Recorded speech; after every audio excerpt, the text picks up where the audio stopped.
All right. So, ladies and gentlemen, just allowing the TV stations to start their broadcast. But I want to welcome you in a very, very special way on behalf of the Uganda Investment Authority to this West Nile. My Swahili is not so good, so ni ile kidogo. Sasa request ile team ya DRC, Democratic Republic of Congo, please stand. Stand for recognition. Ladies and gentlemen, I want you to see the big delegation from the Democratic Republic of Congo. I will introduce them. Merci. Thank you so much. Asante sana. Investment Summit. As you can see, our theme, mobilization of domestic investment for industrialization, market access, and job creation. I want to thank you so much, ladies and gentlemen, for joining us this morning. Tunawashukuru sana sana. Karibu Nebbi District. Makofi tafadhali. Rounds of applause, ladies and gentlemen. The Honorable Minister of State for Investment, Honorable Evelyn Anite, the Honorable Minister for State for Northern Uganda, Grace Kweyuchini, the Honorable Minister of State for Defense, Veteran Affairs, Honorable Alero Huda. I want to welcome you to this investment summit. Our members of parliament who are here, and I want to recognize the members of parliament who are here, and in a very special way, I will be mentioning you and recognizing you in your capacity because you're the area members of parliament, and we want to thank you for welcoming us to this very beautiful Nebbi district. The visiting delegation from the Democratic Republic of Congo. Ladies and gentlemen, I want you to put your hands together for the team from the Democratic Republic of Congo. Asante sana. Thank you so much for joining us. And I don't want to delve into what will probably be the bigger part of the conversation today. We know what happened yesterday in Nairobi, Kenya. And I'll leave that to the chairman of the board and the board, the Director General of UIA to speak to that. But I want to welcome all of you, the district leaders of Nebbi district. Ladies and gentlemen, can we put our hands together for the district leaders of Nebbi? But I want to invite the Chief Administrative Officer for Nebbi district to come, Mr. David Wamburu, to come and welcome us. And in a very big way, allow me to request that we clap for him and the district of Nebbi for providing this land.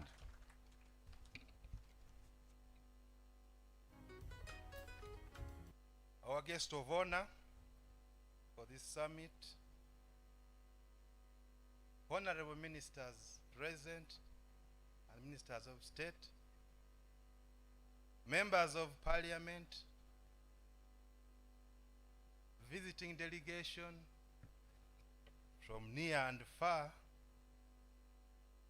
traditional leaders who may be in our midst, religious leaders, the chairperson of the board of directors for the Uganda Investment Authority and the membership, heads of government agencies present, the resident district commissioners for the region, the district chairperson Nebbi and colleagues from the region,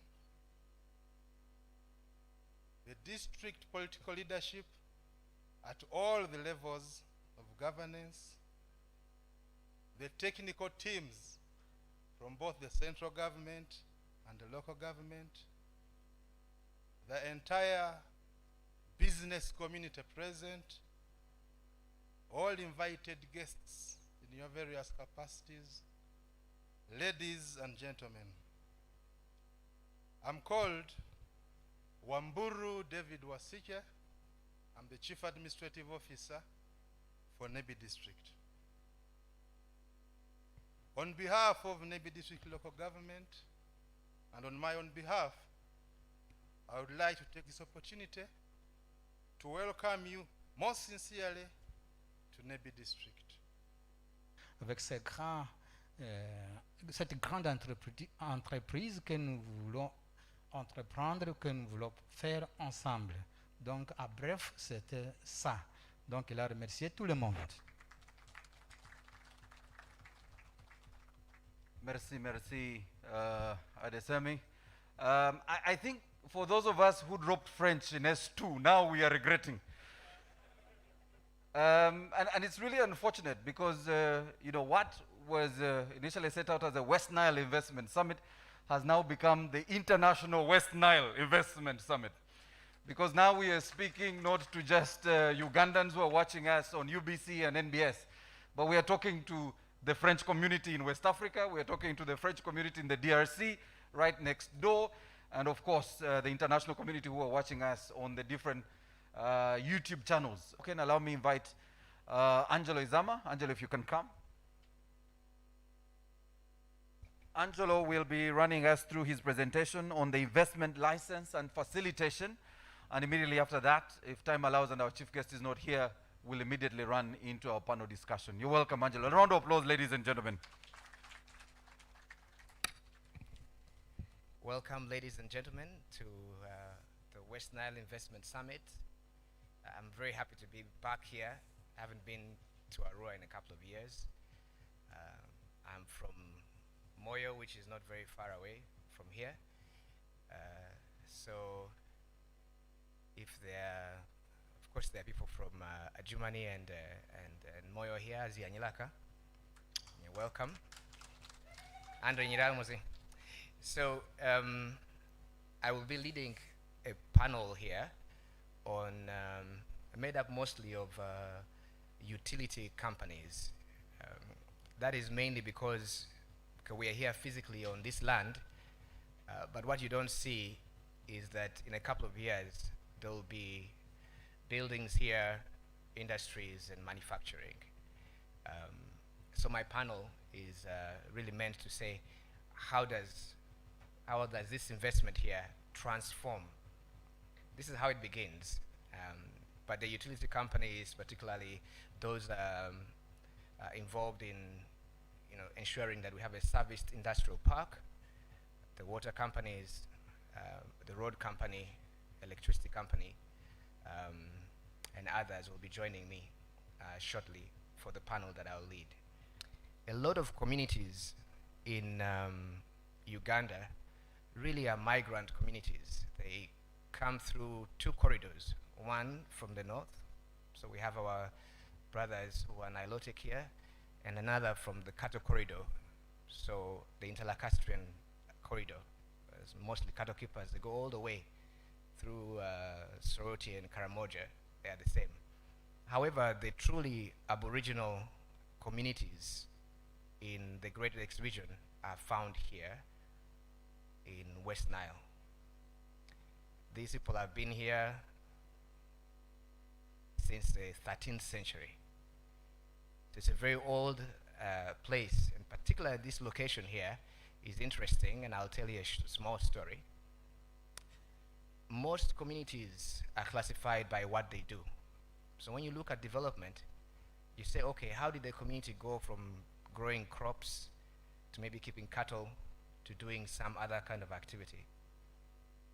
In Parombo, which is not far from here, this is one of the only first investment communities known in the history of this great area. Why?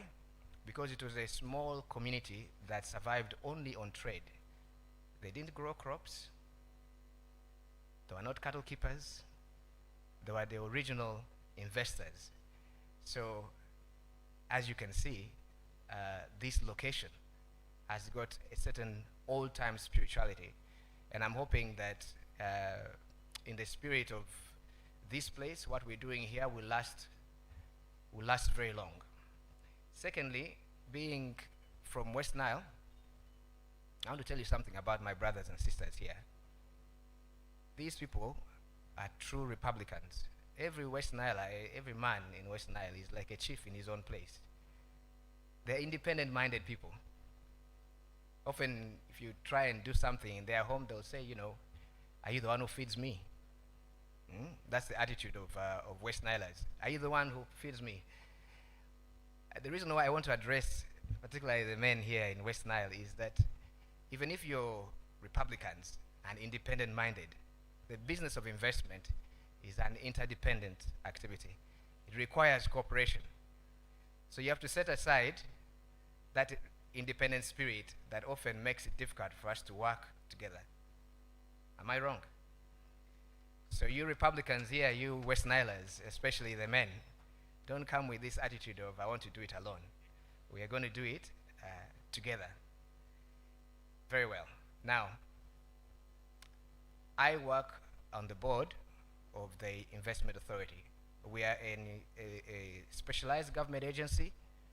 We do investment promotion and facilitation. This year and for the foreseeable future, we're going to support domestic investment. Now, whenever I meet business people, the first thing I ask them is, do you have an investment license? Because that's the point at which we start to interact. Anything that our agency does for you begins with a document called the investment license.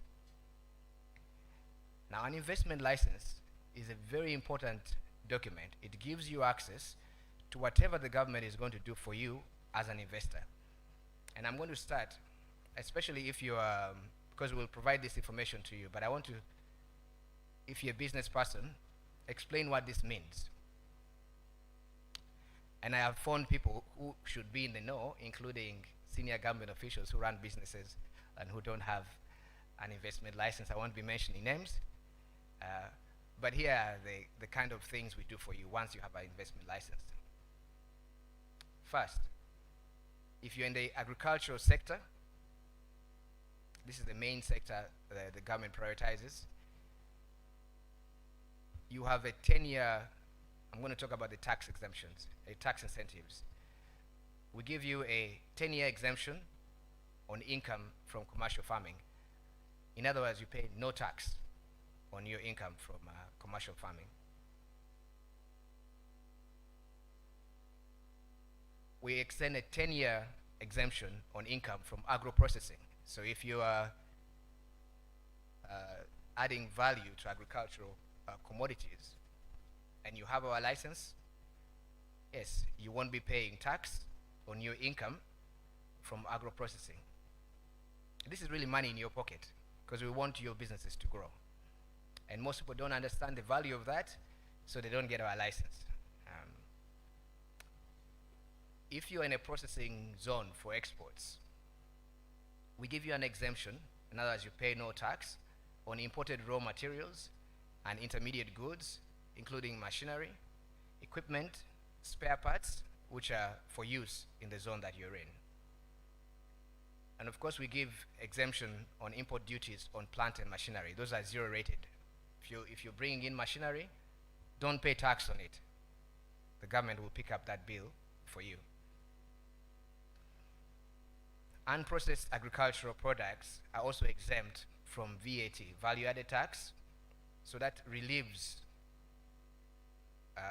local investors, especially if you're processing, because you have cash flow issues.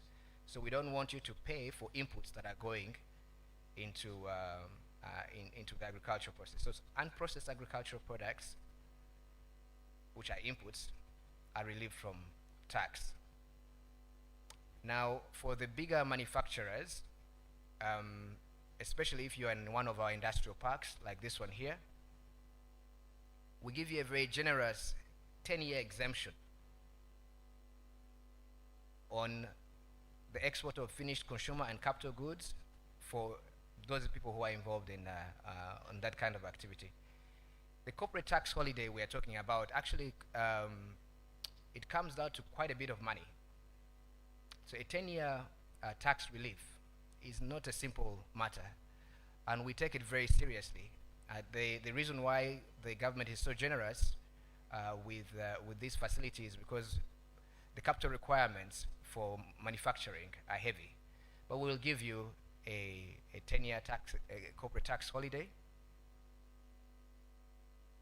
Now I look around here and I see mostly black people and black faces. often people say that the investment authority represents, they tell this to our faces, or you guys represent Chinese and Indians. Okay? Of course, Indians and Chinese are our brothers. But in manufacturing, in our experience, because we Ugandans, you don't bother to come and get our license.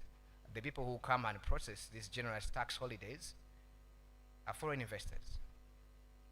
And then we complain that there is favoritism. In fact, the law allows us to treat investors the same. But something like this 10-year tax holiday, it gives a huge boost to manufacturers.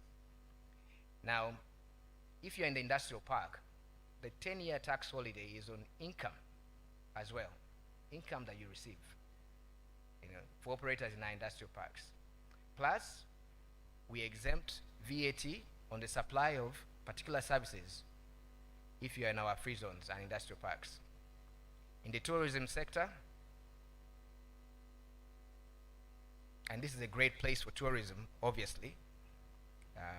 On my way here, I noticed that at the bridge there, someone should really invest in water-related tourism. It's a very serene spot there. But if you're involved in tourism, for tourism vehicles, we absent import duty. So you come and process it, you bring that. These vehicles tend to be specific, they're expensive, but you don't pay import taxes on it. If you are in hotels, and I've met, it's from yesterday, people who are investing in hotels, including my sister there, who's building a facility by the Arua Golf Course, and you can take note of this. Hotel equipment, fixtures and furniture are also exempt from import duties. I know some of the stuff you ought to buy it here. We would encourage you to procure furniture from local sources, but you guys want to live in furnished hotels. Now you know, if you're investing there, that those equipment, fixtures and furniture will exempt them from import charges. VAT is also exempt on accommodation in tourist hotels and lodges upcountry. And this is really important because it's an additional tax. So there's no VAT paid on accommodation in tourist hotels and lodges located upcountry. For all sectors, and you have to bear with me because this is really the meat of what we do, we have 100% allowable expenditure on scientific research. So if you're doing research on a product, that activity is tax-free. You can claim back whatever you spend. We also give 100% rebate on expenditure for training. I was speaking to my sister earlier that the cost of training new people, especially if you're doing hotels, maintaining high quality human capital is a huge burden. You have to constantly train people. But, and for our audiences in and around the country, most people do not know that your training expenses are 100% tax deductible. So whatever you spend on training, you pay no tax on it, because we want you to improve your human capital over time. So that's a huge relief. So there's also deductibility on plant and machinery, obviously, for all sectors. We give certain kind of provisions for people who are involved in agricultural productivity and agro-processing. So there are specific things you come to us, we'll talk about it. There's an accelerated deductibility in respect to industrial buildings. If you're making a huge investment in a building, we can give you a one-off relief. We'll calculate it based upon the cost of the property. But we also do a lot of non-tax related support. At the authority, we have something called the one-stop center. That one-stop center integrates, now we have 13 government agencies sitting in one place. So often if you are an investor, because we want you to focus on investment, you don't have to go to URA or UNBS or any other government agency related to your activity, you come to UIA. We have service level agreements with these other agencies, and so we do a lot of the documentation for you at our facility. So if you're acquiring secondary licenses, like you're involved in processing, if you need certification from the Bureau of Standards, you don't have to go to them. You come to us, we have an officer there who does certification. You'll get your documentation done at UIA. We also interact with, and now there's a big push, as you shall see in the course of the day. Financing is a big deal. We are now in the business of figuring out how to assist investors with financing. If you come to us, we make the introduction to banks. We will match you with the right financial provider for your service, because not everyone has to go to the same kind of source of financing. We have partners who are development partners and so on and so forth. So we will figure out what your financing needs are, what is your range, and you don't have to do that by yourself. Including, we'll give you access to business advisory services, which are provided at the, for example, by the Uganda Development Bank. If you are working with foreign expertise, yes, we will help you with processing your work permits, access to land for investment. So there's a range of non-tax incentives we provide, including aftercare. But as you can see, ladies and gentlemen, if from my introduction you feel that you're learning about UIA afresh, I appreciate it. It's a learning curve. If you take anything away from here, we have an on-site here, one-stop center. They are located there.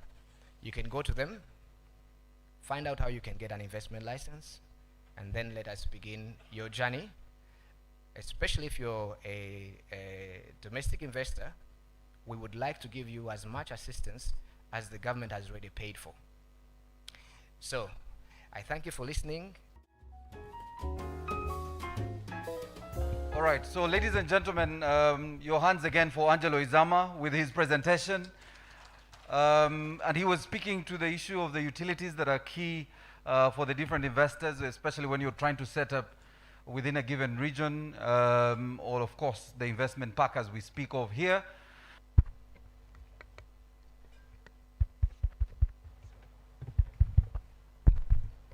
Apologies, my microphone is not working. I'm going to try and draw on my years as a radio producer and stick to the stick to the time. So, Engineer Amayo from National Water, Geoffrey, Rachel, thank you to and welcome to this panel. When Reco, no one is here. You know, West Nilers would say that's not surprising for Wenreco. That's okay. We'll start with the electricity. So, Rachel, on my way here, we saw the high transmission lines. So investment, like I said at the beginning, is a very practical matter. So here we are, it's just land. In a couple of years, we shall see the transformation. Would you tell our audience what the timeline is to deliver power to this location? And since you are in the north, and maybe I can supply statistics for that, 60% of all Uganda's electricity will be produced in northern Uganda. Am I right? Okay. So.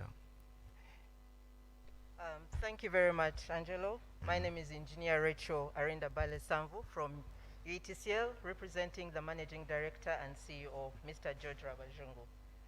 Like rightly said, we have a project that is ongoing. We're bringing power all the way from Kole substation through Olweo to Nebbi and Arua. And that's currently under from the World Bank. Like you saw a number of pylons on your way here. You likely saw some substations on the way. We have a substation coming up in Nebbi, which is 132 kV. We'll have some transformers at site. They're already at site, actually. We have another substation coming up in Arua as well, also 80 MVA, also under construction, and the transformers are already at site. So we intend, and we are working towards having this line commissioned before the end of the year, but working towards September, October 2022. Thank you very much. Let me quickly move to, staying on electricity, let me move to Jeffrey from the regulator. The cost of power. Okay, we can have supply. The cost of power.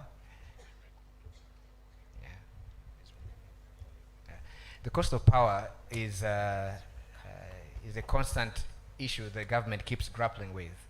As you know, for industrialists, the president has indicated a specific price point to make it possible for large-scale industries. And I think I was watching a speech the other day, and he said that for industrialists, the power will go from source to the park. What is the current status on the cost of power?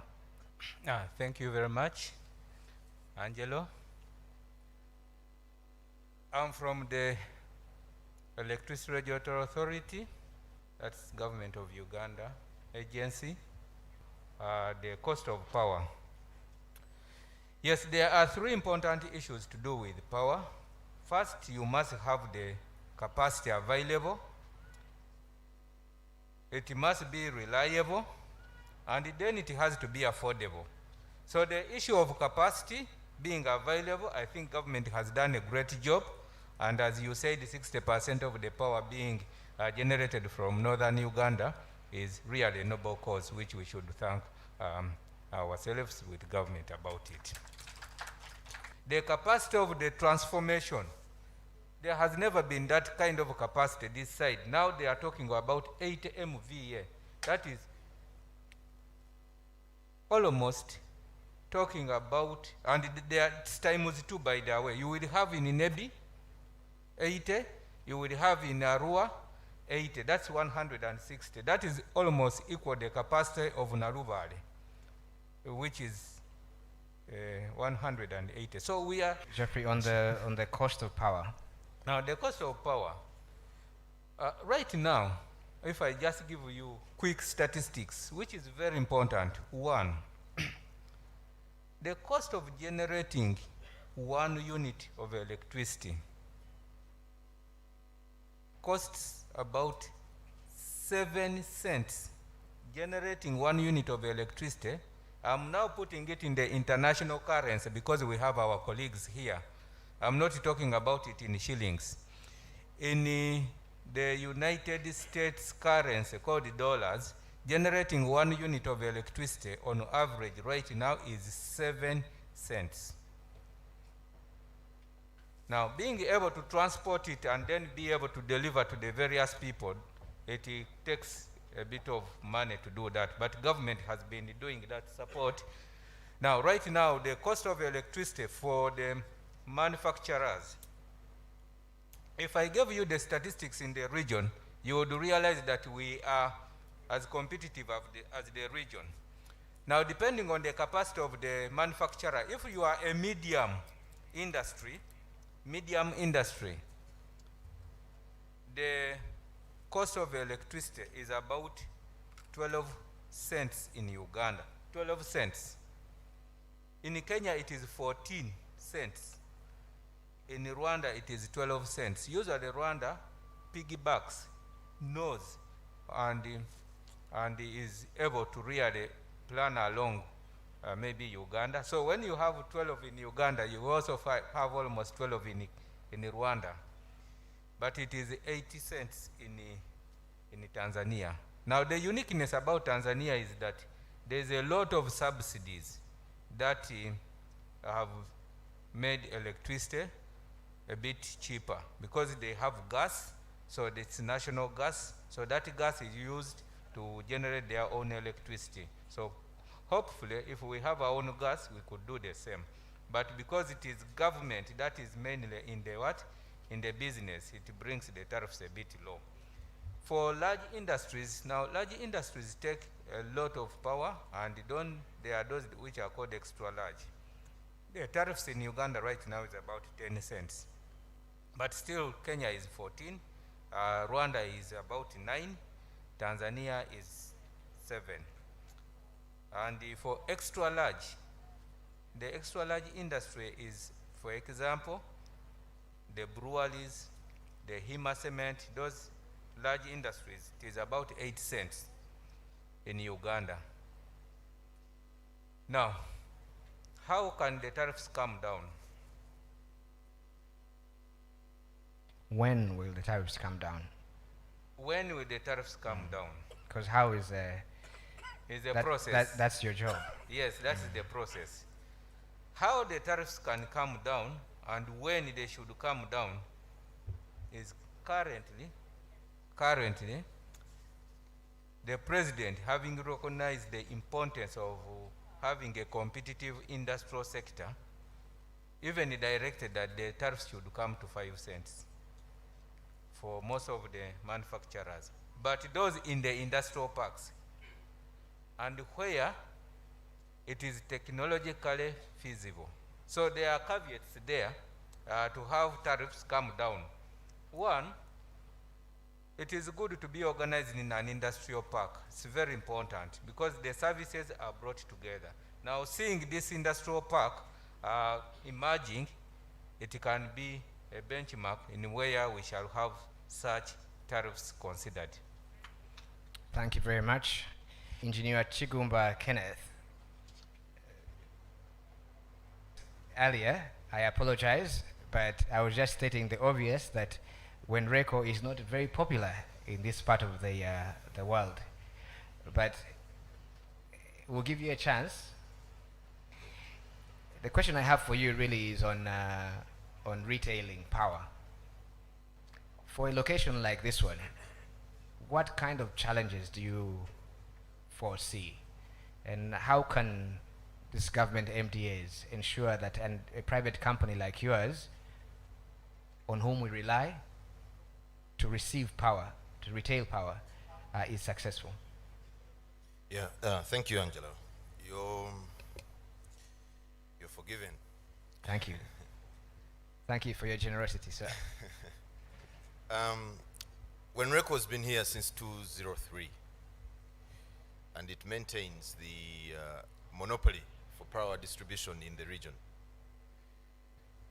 It's been a tough ride since 2003 for those that were in this region to understand where we were and where we are right now. There's been, yes, when RECO for sure is not popular now, but for those that want to engage in the analysis of where we were and where we are right now, there should be some way of understanding that we've managed to put in what we can. The challenge is the area is predominantly non-consumptive. It's through need to tighten or firm up areas that are loose. That's when this comes up, even to us as senior management. It's a business. So if the area is not consumptive, you either have to rely on, you take up a position as charity. There's got to be a return on investment in one or another. And it has not gone well for us for a considerable period of time. But we started with about 929 customers in 2003. Today, our average is about 22,000 customers. And we had 2 generation plants in both, that is HFO, thermal generation from one in Nebbi and another one in a plant in Arua. The cost of bringing HFO here was very prohibitive, so the business was not functioning, so to speak. When RECO went ahead and did exploration and development of HEP plant in Nyagaka. Engineer, I beg your pardon because we have our chief guest here and the master of ceremonies will interrupt me briefly. Ladies and gentlemen, if we could stand and receive our chief guest, the Honorable Minister of Finance. We'll continue with the panel very shortly. Please remain standing. We'll do the formalities and have the anthems because this formally begins our conversation this morning. And so I want to prepare the anthems. Please remain standing. We'll have both the East African anthem and the Uganda national anthem. So ladies and gentlemen, anthems please. Oh, Uganda, may God uphold thee. We lay our future in thy hand. United, free for liberty, together we'll always stand. Mungu twaomba uilinde Jumuiya Afrika Mashariki, tuwezeshe kuishi kwa amani, tutimize na malengo yetu. Jumuiya yetu sote tuilinde, tuajibike, tuimarike. Umoja wetu ni nguzo yetu, idumu jumuiya yetu. Please take your seats, ladies and gentlemen. Our chief guest, the Honorable Minister of Finance, Planning and Economic Development, the Honorable Matia Kasaija, Minister of State for Investment. And Honorable Matia, I probably should have added as chief guest, you're also a farmer, especially in the dairy industry. The Honorable Minister of State for Investment, Honorable Evelyn Anite, an entrepreneur and a hotelier here in West Nile. The Honorable Minister for Northern Uganda, the Honorable Kuyuchini Grace. The Honorable Minister of State for Defense, Veteran Affairs, the Honorable Olero Huda. Our visiting delegation, our chief guest, we have a delegation from the DRC. And allow me request the delegation from DRC to stand up. And nataka musimame tuwaone. Asante sana. Merci beaucoup. And I will introduce the delegation to you. Also with us in a very special way, chief guest, I want to recognize, he's also from the DRC, but is here as a chief of party representing the Ituri governor. He drove overnight and actually spent the night at the border. Unfortunately, our borders don't work 24 hours. So I want to recognize Steve Singida, who's representing the Ituri governor. Singida, uko wapi? Uko simama wakuone. Aha. Asante, asante sana. Merci. For Wenreko, the question I'd asked is about the challenges of retailing power. But I understood you said it's difficult, it really depends on demand. Is that right? Just to conclude. Okay. So very well. Let me move, with your permission, Engineer Kenneth, to Engineer Mayo, to deal with the other big cost issue, which is water. So Engineer Mayo, would you tell the delegations here what it will take to deliver affordable water at an industrial cost to this location? Mr. Moderator, observe protocol. I think you may afford me a little bit more time because I have a special consideration because I'm part of this community of West Nile. I know the issues which surround water. I will try to look at the general issues after I've specifically looked at the issues of industrial. Now, what do you need water for in an industry like this one, industrial park? You need water for construction, and then thereafter you need water for running the industries. That's the reason why you need water, construction, and then running. Now, we as water utility companies, we are mandated to produce water of drinking water quality. And water for drinking quality is not ideal water for industries, because 90%, 70% of most of the industries do not actually need drinking water quality.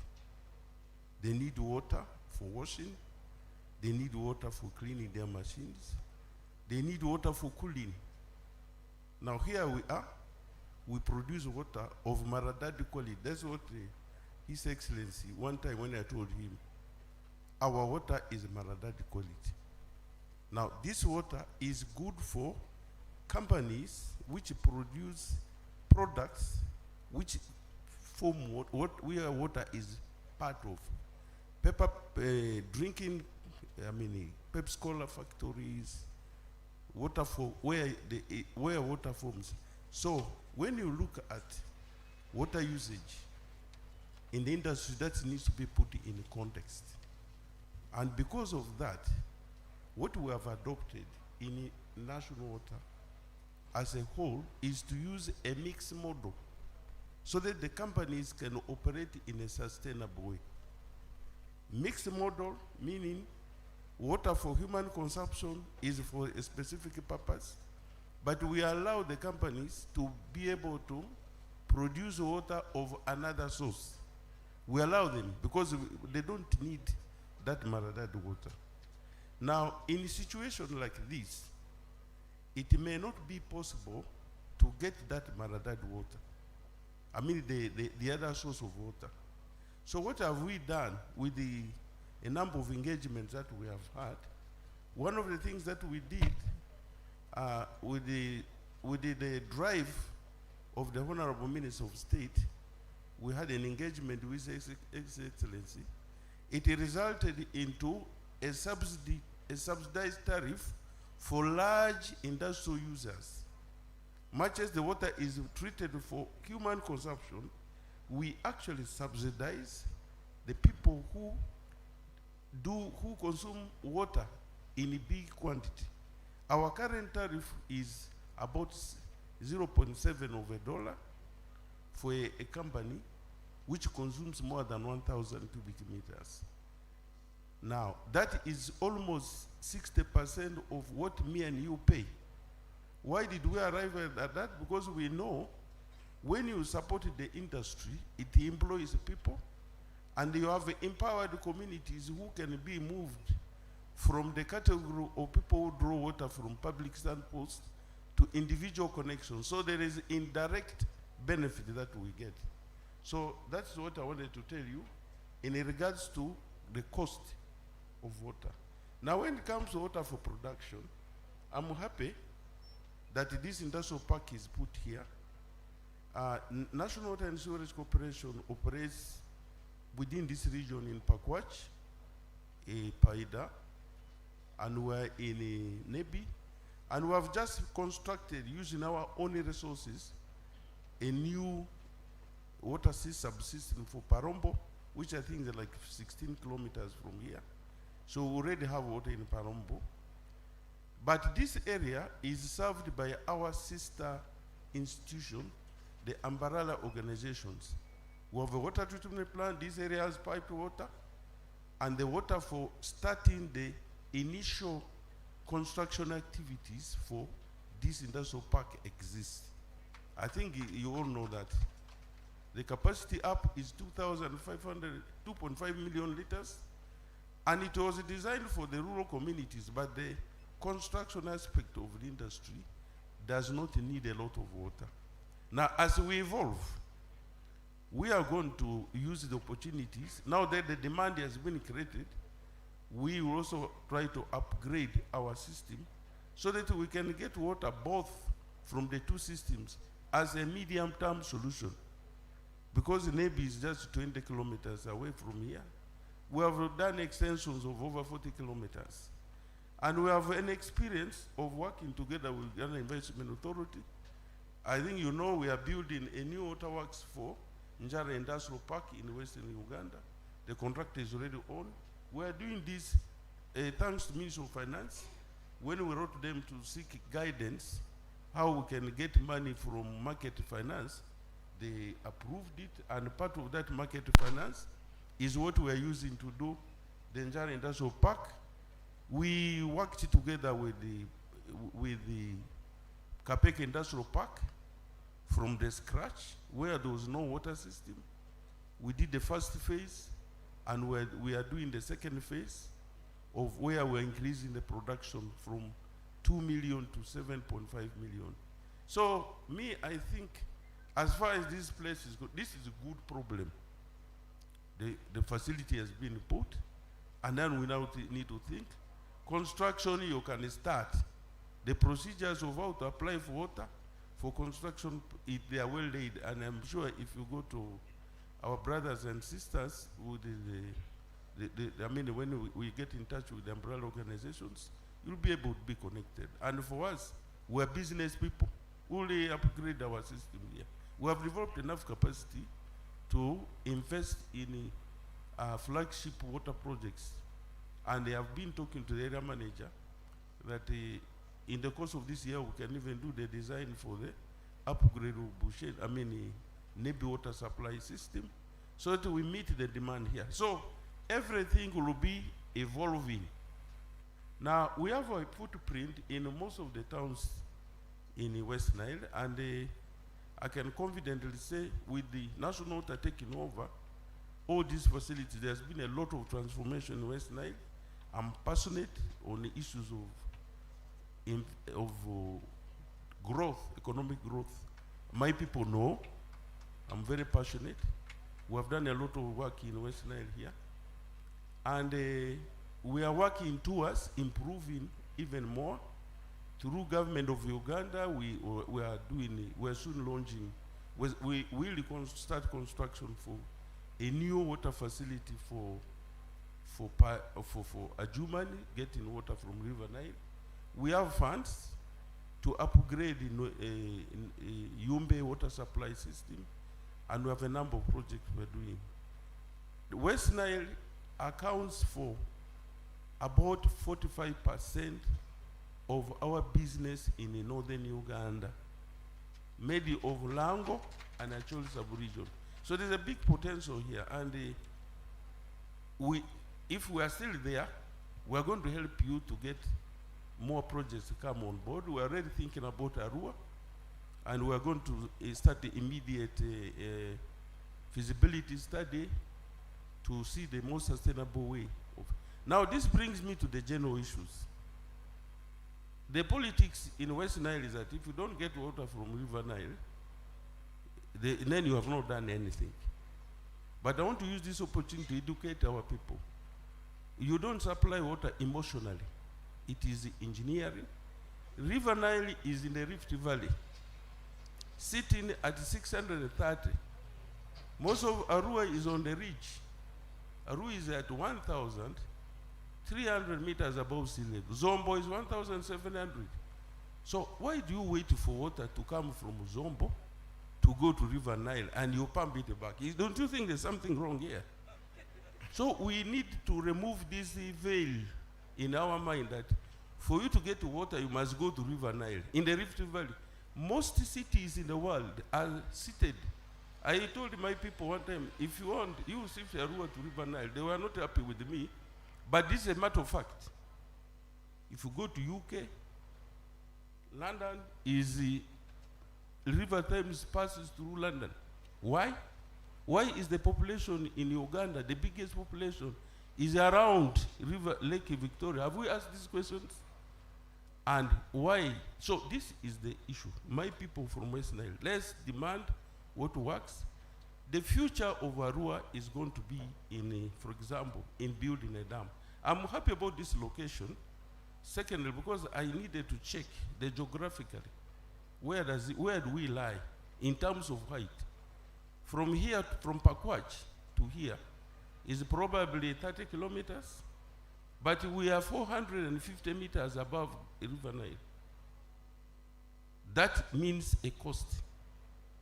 If you have to manage the cost of infrastructure, we have to think along those lines. But we'll evolve. But I'm happy to say that we have this thing, this industrial park set here. There is already water. We'll do what it takes to improve. With my permanent secretary, will see what we can do. So I thought I needed to share this. This engineer Johnson Amayo, I have no political interest. I have a lot of investment interest in our country.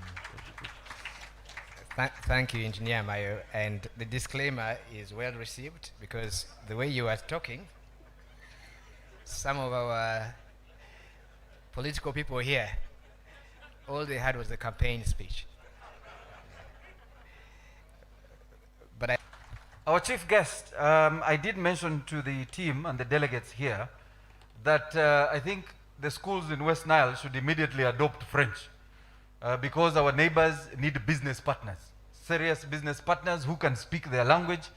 So our people in West Nile, please, I suggest our secondary schools encourage our children to study French up to senior 4. That is the way to do business. Or another format of easing the ease of doing business in Uganda. This again would not have been possible, chief guest, without our sponsors. So in a very special way, allow me to recognize our sponsors. I'll read them and then we thank them at the end. Electromax, DTB, UDB, DFCU, Housing Finance, Equity Bank, and Post Bank. Ladies and gentlemen, a round of applause for our sponsors. All right, so that is out of the way. I wanted to mention, and if you have, there is your Summit magazine. It's not just for DECO. For some of you who are sitting, it's not DECO.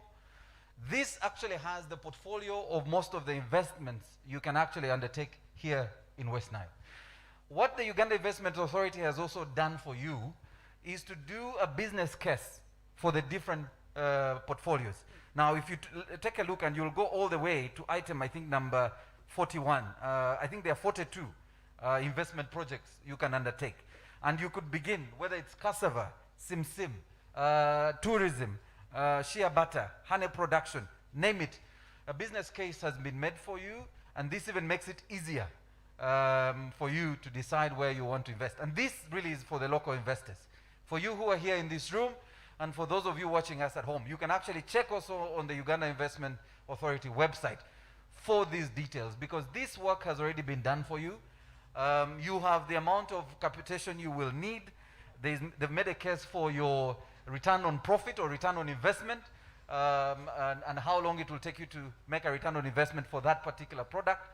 That has been done for you by a team of experts, including a team of auditors and accountants and investment analysts who are able to give you a great analysis of what you can do here in West Nile.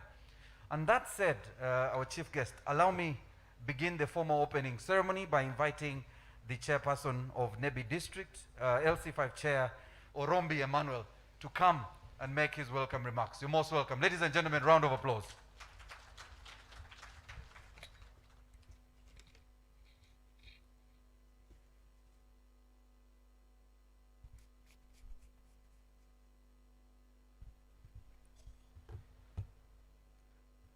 My name is Orombi Emmanuel, Chairman, Nebbi District Local Government. I want to begin by welcoming and recognizing our chief guest, Minister for Finance, Planning and Economic Development, with his entourage, Minister for Privatization, Minister Evelyn Anite, who has been here. We have been walking in the bush with her for long, and also convincing community. Sometimes when the community begins to complain on empty stomach, she will buy for them some gonja to eat. Thank you so much for being a field worker. I also want to recognize the presence of our Minister for Northern Uganda, our lovely sister, Minister Grace Kuyushin, Minister Huda Uleru, my good friend and mentor. Thank you so much for coming back after a long time without seeing you.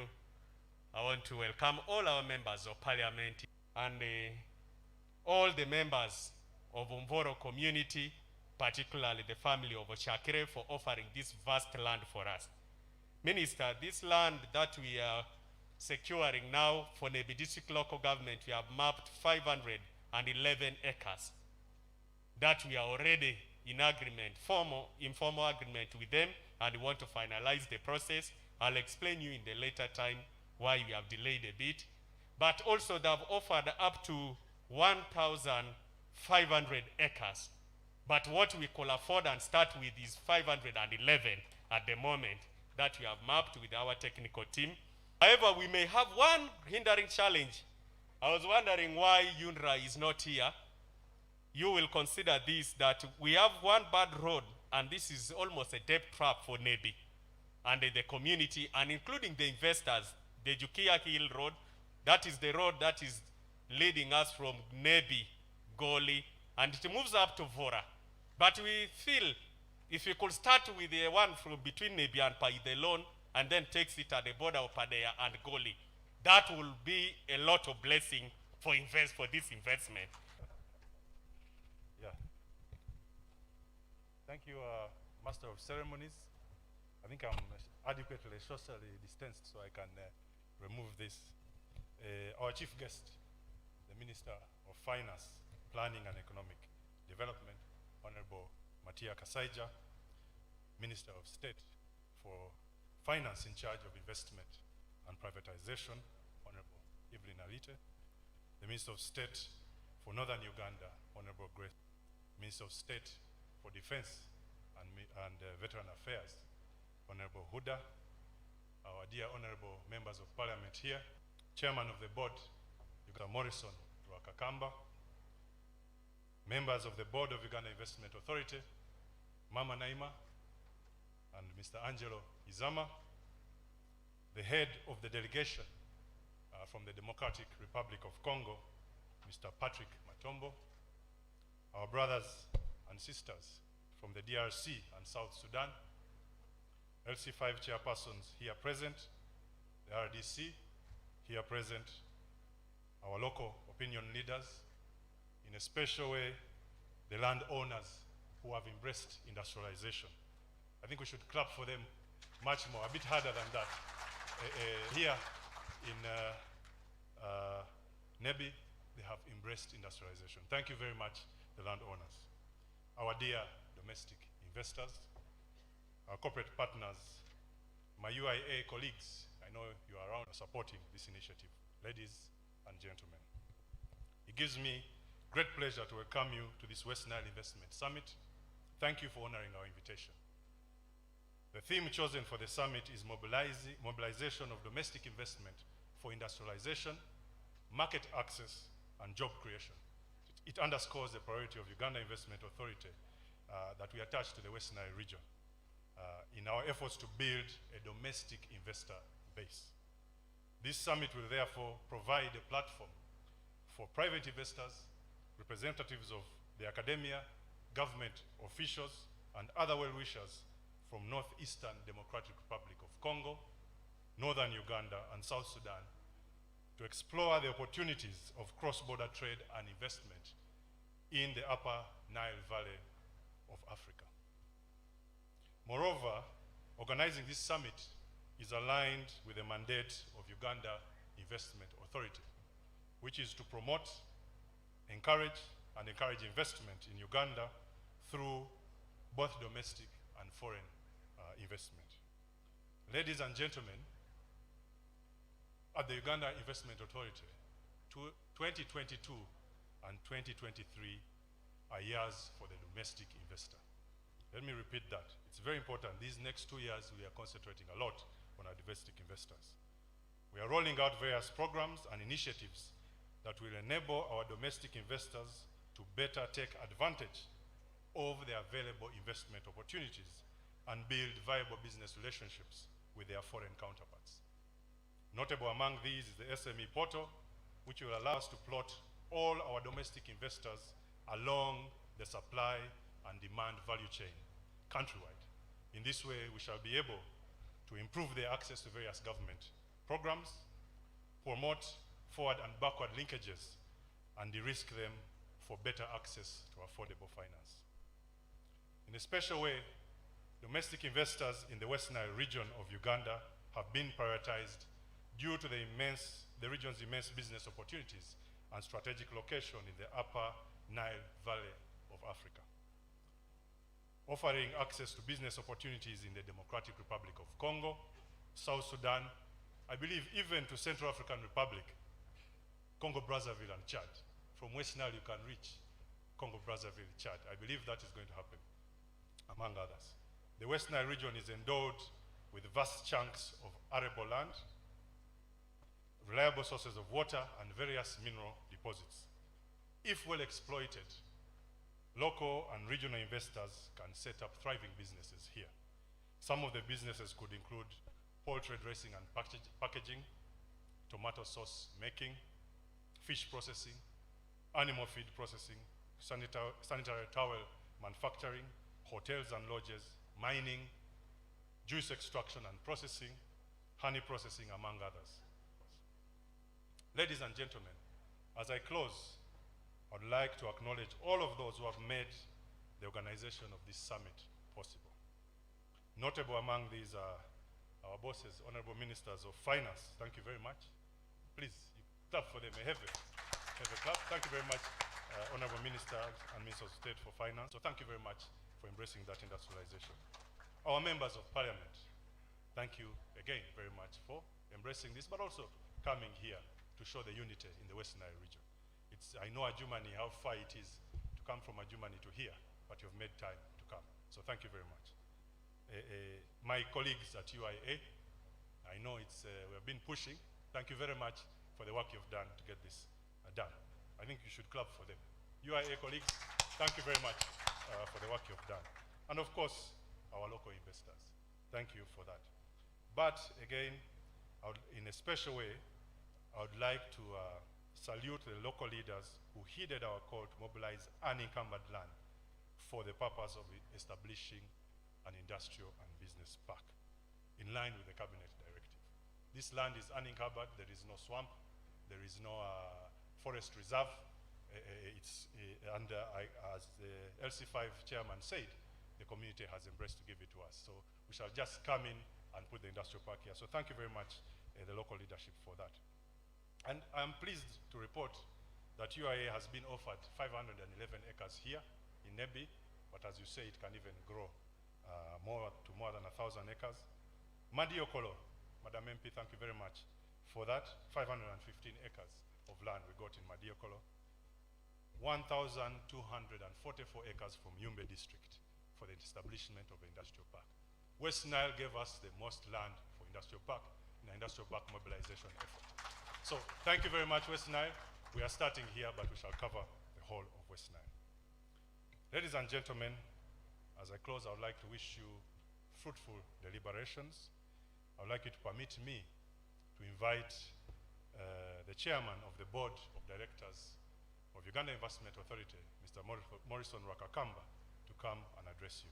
I thank you very much. Thank you. You know, I fear taking pictures with the Director General because the man is very, very tall. Thank you very much for those remarks.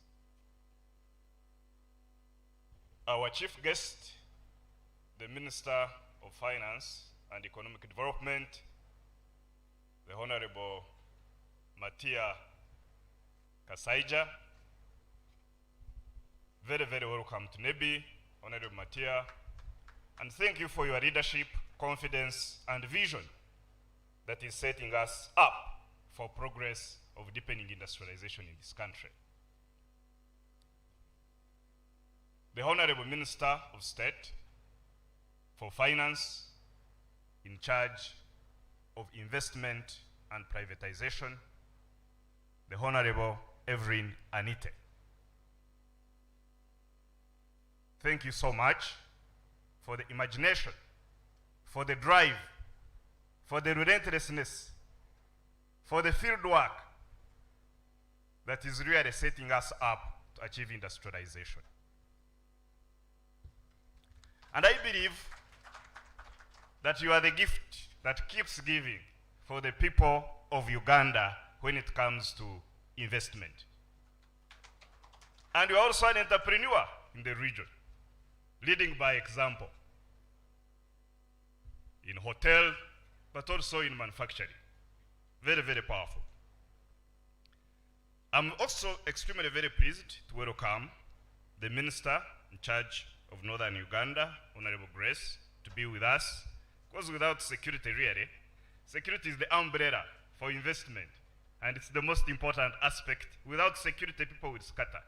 But by giving us that umbrella, investors will come and really invest.